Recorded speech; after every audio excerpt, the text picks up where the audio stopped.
Hi friends, welcome to our channel Swapna cooking style. ఈరోజు టమాటా పప్పు ఎలా చేయాలో మీకు చూపించబోతున్నాను. ప్రతి ఒక్కరికి తెలిసింది, కాకపోతే ఒక్కొక్కరిది ఒక్కొక్క స్టైల్ ఉంటుంది కదండి. నేను నా స్టైల్లో ఎలా చేస్తానో మీకు చూపిస్తున్నాను. ఎవరైతే నా వీడియో ఫస్ట్ టైం చూస్తున్నారో రెడ్ కలర్లో ఉన్న సబ్స్క్రైబ్ బటన్ని క్లిక్ చేసి పక్కనే ఉన్న బెల్ ఐకాన్ని యాక్టివేట్ చేసుకోండి.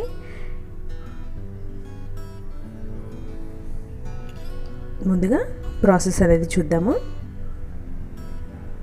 స్టవ్ పై ప్యాన్ పెట్టుకున్నాను. దాంట్లో ఒక 2 టేబుల్ స్పూన్లు ఆయిల్ తీసుకున్నాను. 1 టీ స్పూన్ ఆవాలు, 1 టీ స్పూన్ జీలకర్ర వేసుకున్నాను.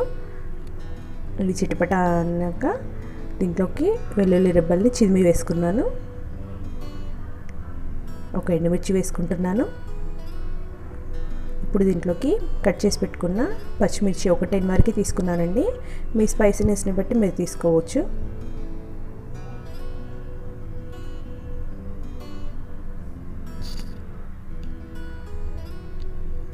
ఇప్పుడు దీంట్లోకి ఒక ఆనియన్ని ఇలా కట్ చేసుకున్నాను. ఆనియన్ వేసుకున్నాను. ఇదంతా బాగా ఫ్రై చేసుకోవాలి.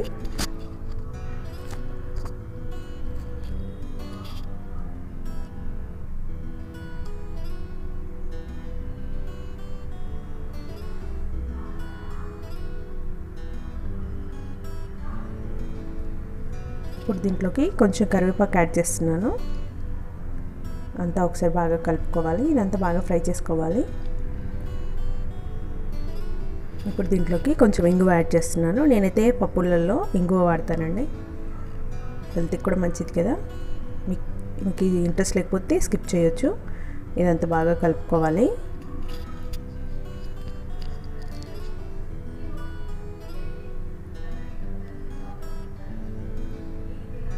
ఇప్పుడు దీంట్లోకి పసుపు యాడ్ చేస్తున్నాను. 1 టీ స్పూన్ పసుపు యాడ్ చేశాను.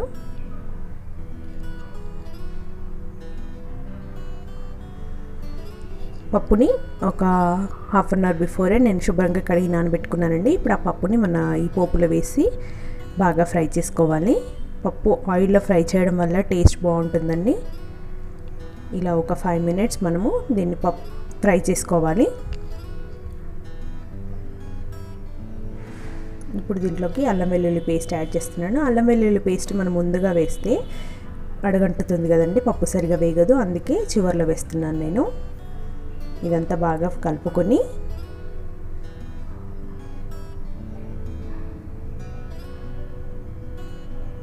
ఇప్పుడు దీంట్లోకి మనం సరిపడినన్ని వాటర్ అనేది యాడ్ చేసుకోవాలి.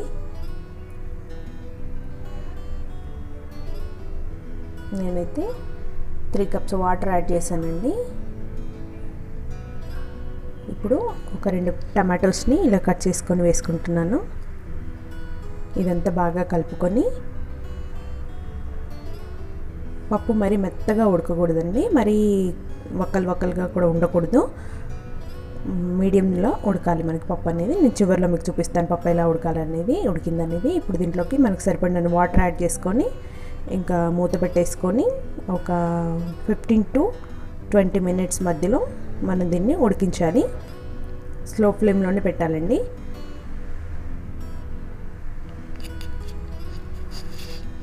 ఒక 15 మినిట్స్ తర్వాత చూస్తున్నాను నేను. 15 మినిట్స్ తర్వాత చూడండి, మన పప్పు అనేది చక్కగా ఉడుకుతుంది కదా. ఇదంతా బాగా ఒకసారి కలుపుకొని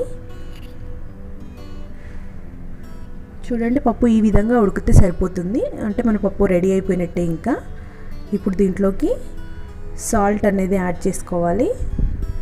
టేస్ట్కి సరిపడినంత సాల్ట్ యాడ్ చేసుకొని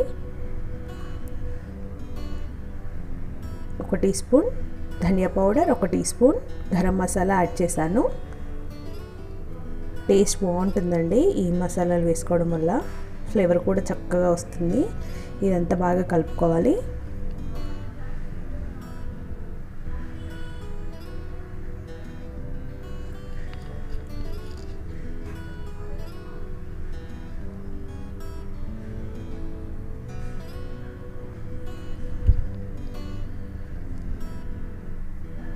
ఇలాగే ఒక 2 మినిట్స్ ఉడకనివ్వాలి.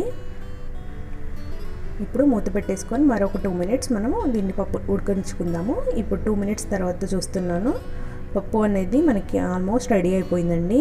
చూడండి, చక్కగా ఉడికింది. మరీ మెత్తగా ఉడకలేదు, మరీ గింజలుగా కూడా లేదు. ఈ కన్సిస్టెన్సీలో ఉంటే సరిపోతుందండి మనకి పప్పు. ఇప్పుడు ఇదంతా బాగా కలుపుకొని చివరిగా కొంచెం కొత్తిమీరని యాడ్ చేసుకుందాము.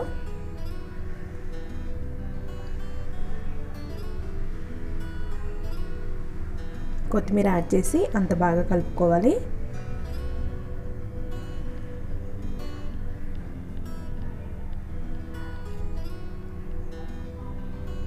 అంతే, ఇంకా మన టమాటా పప్పు రెడీ అయిపోయిందండి. ఒక్కొక్కది ఒక్కొక్క స్టైల్ ఉంటుంది కదండి. ఇది నా స్టైల్లో నేను చేశాను. టేస్ట్ మాత్రం చాలా బాగుంటుందండి. ఇంకా మనం దీన్ని స్టవ్ కట్టేసుకొని సర్వింగ్ బౌల్లోకి తీసేసుకొని సర్వ్ చేసుకుంటే ఎంతో టేస్టీగా ఉండే టమాటా పప్పు రెడీ అయిపోయినట్టేనండి. ఇది రైస్లోకి, చపాతీలోకి, పుల్కాలోకి, పూరి దేంట్లోకైనా కూడా చాలా బాగుంటుందండి. చాలా రుచికరంగా ఉంటుంది. మీరందరూ కూడా దీన్ని తప్పకుండా ట్రై చేస్తారని నేను అనుకుంటున్నాను.